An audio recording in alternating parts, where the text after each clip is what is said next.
Encore une fois, bienvenue à toutes et à tous. La Fondation Imbuto a remis au Centre biomédical du Rwanda, RBC en sigle en anglais, du matériel destiné aux auxiliaires de santé pour leur permettre à mieux accomplir leur travail de sensibilisation contre la pandémie de Covid-19. Kassim Youssouf nous fait le point. Kanakuze Martienne et Semana Jumapili sont des auxiliaires de santé dans la ville de Kigali. Ils affirment qu'ils contribuent à la sensibilisation des habitants à se prémunir contre la propagation de la pandémie de Covid-19.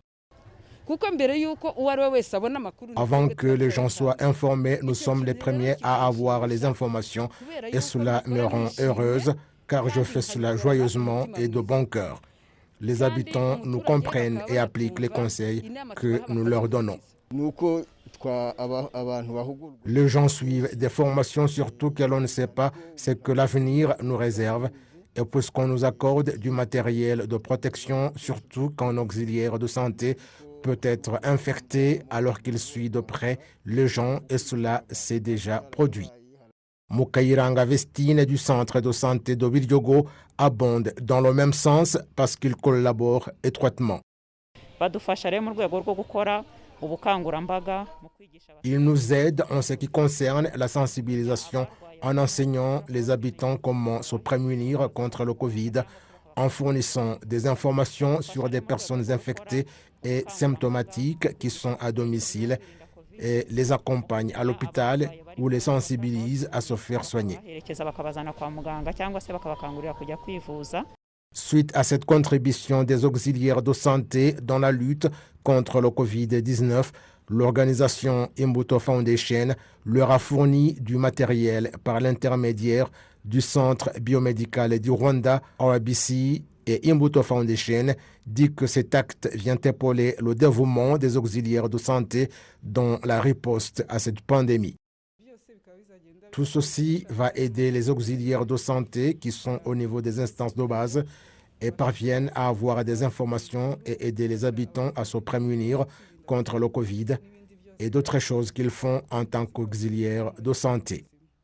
Le chargé du service des soins au centre biomédical du Rwanda, le docteur Gatare Swahib, dit que non seulement ce matériel, mais l'organisation Imbuto Foundation leur apporte beaucoup de soutien.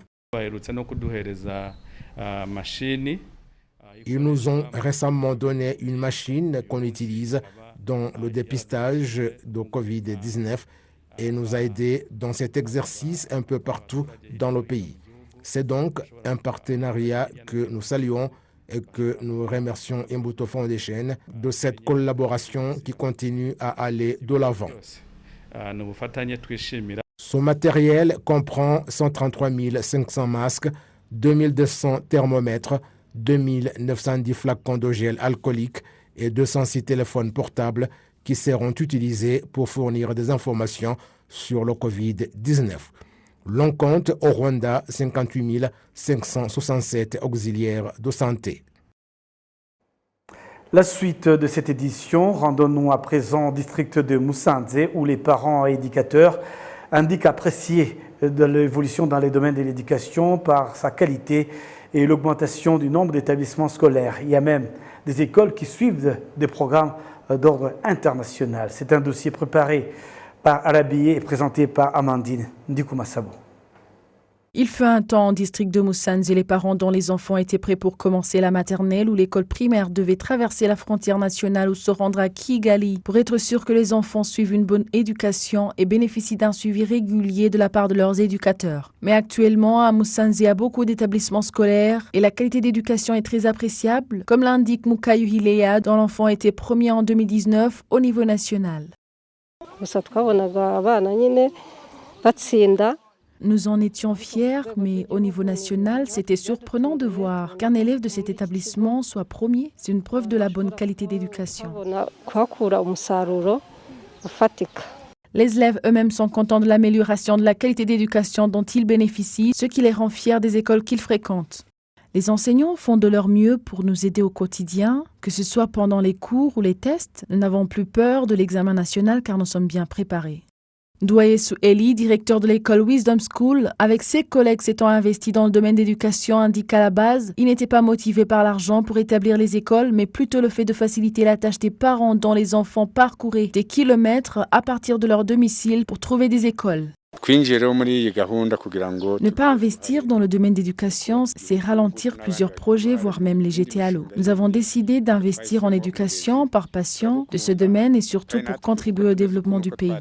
En district de Musanze, à 50 établissements scolaires privés, y compris les écoles secondaires fréquentées par plus de 11 000 élèves. Bien que ce soit un grand pas franchi, il serait appréciable qu'il y ait davantage un investissement pour que tous les enfants puissent en bénéficier. Il va falloir qu'il y ait un autre investissement pour que le changement positif observé dans certains établissements s'étende partout. Un des objectifs du gouvernement rwandais est qu'il y ait une éducation de qualité pour tous et l'éducation rwandaise est basée sur 3 principes dont l'éducation pour tous, l'éducation de qualité ainsi que l'éducation liée à ce qui est nécessaire sur le marché. L'investissement des agents du secteur privé dans le même cadre soutient les programmes du gouvernement pour que tous les objectifs soient atteints. Amandine Dikumasabo, télévision rwandaise. Le collège des commandements et d'état-major des forces rwandaises de défense de Musanze va ce vendredi procéder à la gradation des 47 officiers supérieurs des forces rwandaises de défense et de la police nationale. Pour en savoir un peu plus, notre collègue a inauguré en 2012. Mon collègue Jean-Pierre Kagabo s'est entretenu avec le général de brigade Didas Ndairo qui revient ici sur ces cérémonies. Iri shuri ryafunguwe na nyakubahwa perezida wa Repubulika y'u Rwanda. Ce collège a été inauguré par son Excellence le président de la République et également commandant suprême des forces rwandaises de défense en 2012. Et c'était dans l'objectif de bâtir une armée professionnelle. Avant l'ouverture de ce collège, ceux qui voulaient suivre des formations dans ce cadre devaient se rendre en dehors du pays. Vous comprenez que c'est d'abord cher. Secondo, les effectifs qui y vont sont minimes. Et tertio, ce qu'ils apprennent s'appuie sur la doctrine de ce pays. Pour cette raison, cela ne devrait pas continuer ainsi.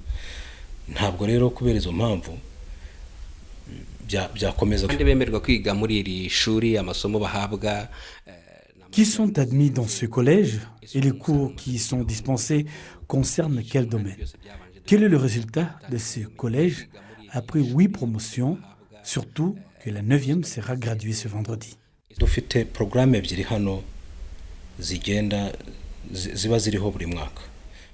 Nous avons ici 2 programmes qui reviennent chaque année.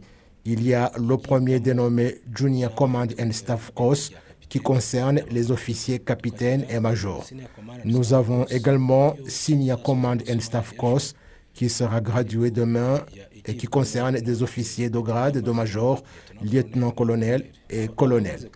Ceux qui ont déjà été gradués sont au nombre de 418, dont 94 en provenance des pays amis du continent africain et d'ailleurs. Pour le Junior Command and Staff Course, 447 ont été gradués et tous sont rwandais membres des forces rwandaises de défense et de la police nationale. Même dans Senior Command and Staff Course, il y a également des officiers de la police. Dans la promotion dont la graduation est prévue demain, il y a 44 officiers des forces rwandaises de défense et 3 de la police.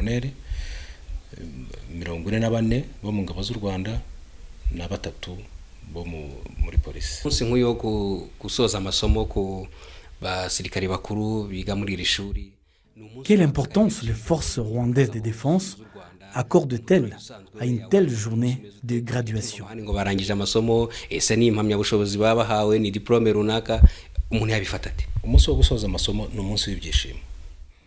Le jour de graduation, c'est la joie. C'est évident que l'année qu'ils passent ici est pénible. La formation militaire exige beaucoup de courage, une bonne gestion du temps et réussir les cours. Ce n'est pas seulement ça. Ceux qui font le Senior Command and Staff Course, qui seront gradués demain, font également la maîtrise dans les études en relation avec le maintien de l'ordre. Vous comprenez que c'est la joie de deux manières différentes. Vous avez un diplôme dans l'art militaire qui vous donne accès au travail dans les hautes instances de l'armée et une maîtrise que nous délivrons avec la collaboration de l'Université du Rwanda. Aidez-moi à comprendre. Est-ce que chaque membre de RADF, des grades de capitaine jusqu'à colonel, doit-il impérativement faire ses cours?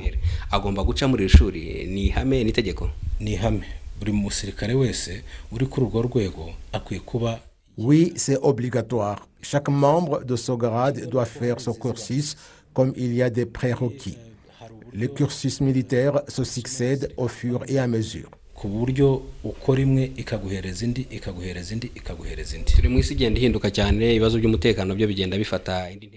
Nous sommes dans un monde en perpétuel changement et les défis sécuritaires prennent de l'ampleur et le développement du pays grandit. Quelle est la place de ce collège dans le concert des nations?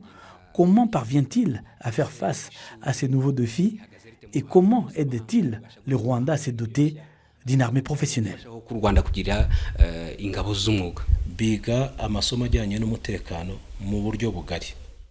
Ils étudient des cours en relation avec la sécurité de façon générale, en liant la guerre destinée à protéger le pays, donc l'élaborer et l'exécuter, mais également la sécurité de manière générale et tout ce qui peut déstabiliser la sécurité. Afin que nous puissions dispenser des cours selon la situation qui prévaut, nous ajustons toujours notre façon d'enseigner et les cours que nous dispensons afin de nous conformer au moment actuel et dispenser des cours conformes aux besoins. Au niveau international, ce collège a un statut comme tout autre des pays étrangers.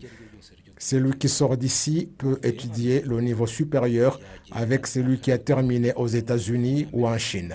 Celui qui termine le Senior Command and Staff Course ici peut aller dans une université militaire n'importe où. C'est dire que ce collège est mondialement reconnu.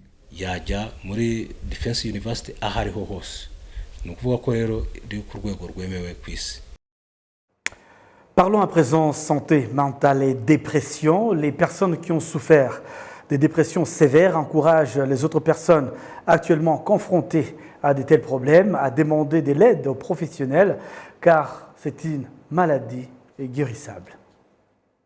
Ma mère me disait des choses très blessantes. La haine de sa propre mère peut pousser une personne au bord du gouffre, au point de tenter de se suicider. J'ai ouvert la bouteille contenant un produit pour tuer les rats et j'ai tout bu parce que je voulais mourir. Cela m'a brûlé les entrailles jusqu'à ce que je commençais à vomir du sang. Cette tentative de suicide a entraîné son auteur à une période d'hospitalisation de 3 mois et des séances chez un psychiatre pour l'aider à surmonter la dépression qui a failli lui coûter la vie. D'autres témoignent également que le conseil aide les gens à se sortir des épisodes les plus sombres de la vie. Vous avez l'impression que la vie est sans espoir et qu'il est impossible d'avancer, de faire des progrès. Vous avez l'impression de n'avoir aucun avenir. Vous pouvez vous mutiler, vous pouvez vous brûler ou encore faire d'autres choses horribles sur votre propre corps en essayant de noyer la douleur que vous ressentez à l'intérieur en infligeant d'autres sources de douleur à l'extérieur. Cela m'est arrivé et je porte les cicatrices aux endroits où je voudrais brûler volontairement ma peau. Les experts en santé mentale de l'hôpital neuropsychiatrique Kares Ndera affirment que l'établissement a diagnostiqué au cours des 3 dernières années 3000 personnes souffrant de dépressions sévères et que les grands publics devraient prendre ce problème au sérieux. Si vous remarquez qu'une personne n'aime plus les choses qu'il aimait auparavant et qu'il est soudainement recluse, alors que d'habitude, il n'a pas ce genre de comportement, vous devriez l'encourager à demander de l'aide aux professionnels, car il est clair qu'il souffre de dépressions sévères. C'est un phénomène qui est en nette augmentation dans la population.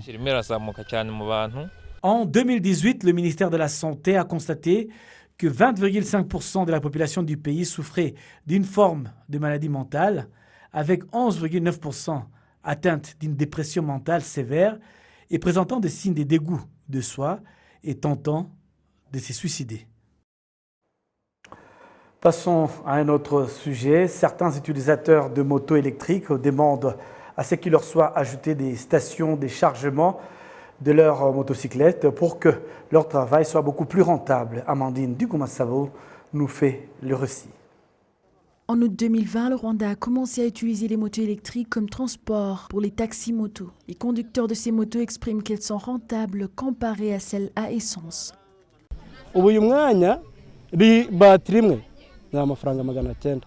Ça coûte 900 francs pour recharger la batterie et il est possible d'en tirer profit jusqu'à 5000 francs rwandais comparé à un litre d'essence où je gagnais 3000 francs. J'aimerais qu'il y ait plus d'endroits pour recharger la batterie de nos motos. La ministre de l'Environnement revient sur le fait que l'élimination progressive des motos à essence vise à réduire les émissions de gaz à effet de serre.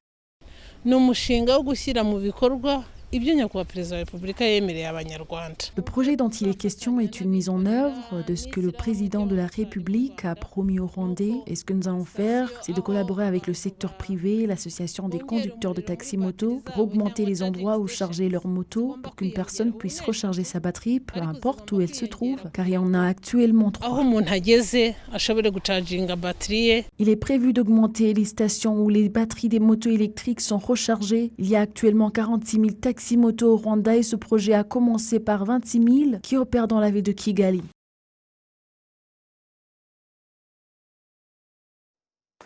La population des districts de Musanze et de Nyagatare se félicite de la construction de 20 km des routes asphaltées d'ici la fin de l'année budgétaire 2020-2021. Elle estime que cette nouveauté mettra fin à l'exode vers la capitale Kigali. Les détails, encore une fois, avec Amandine Dukumasabo. La ville de Nyagatare à l'est du Rwanda connaît une population de plus de 65 000. Actuellement, les habitants de cette ville se réjouissent de la deuxième phase de construction des routes macadamisées longues de 14 km. Ces travaux de construction se situent aujourd'hui à 98%, ce qui fait la joie de la population.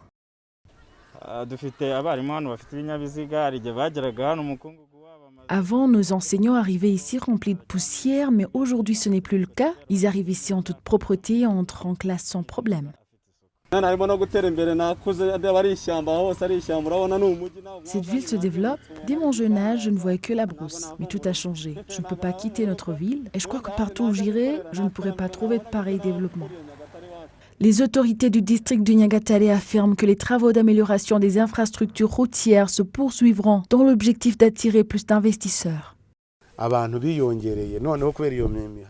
La population accroît considérablement suite à ces routes construites. Les gens viennent en grand nombre parce qu'ils sont confiants quant à notre sécurité. Ceux qui viennent sont ceux qui sont capables de travailler et de payer les impôts et les avantages sont multiples. Les sentiments similaires de satisfaction suite à l'amélioration des infrastructures routières s'observent à Musanze au nord du Rwanda.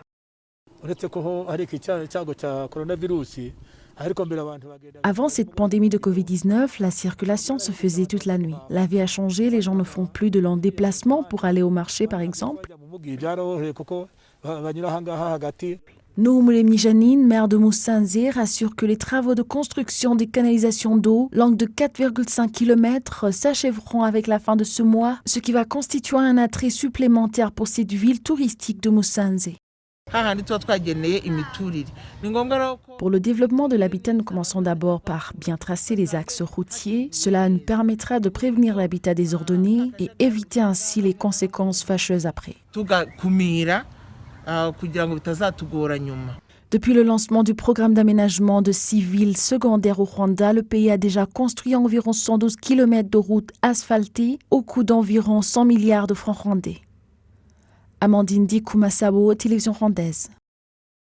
Donc au terme de cette édition, au nom de toute l'équipe qui m'a accompagné tout au long de cette édition, il y avait à la prise de vue Cyprien, à la prise de son Emmanuel, au graphique il y avait Hilgua, l'ingénieur de l'antenne c'était Isaac, mixage vidéo Kazeneza, à la direction de cette édition Et au contrôle de l'antenne, il y avait 2 Caritas, Caritas Ouera et Caritas Ndikumana. Au nom de toute cette belle équipe, je vous souhaite de passer une excellente suite de programmes sur la télévision rwandaise.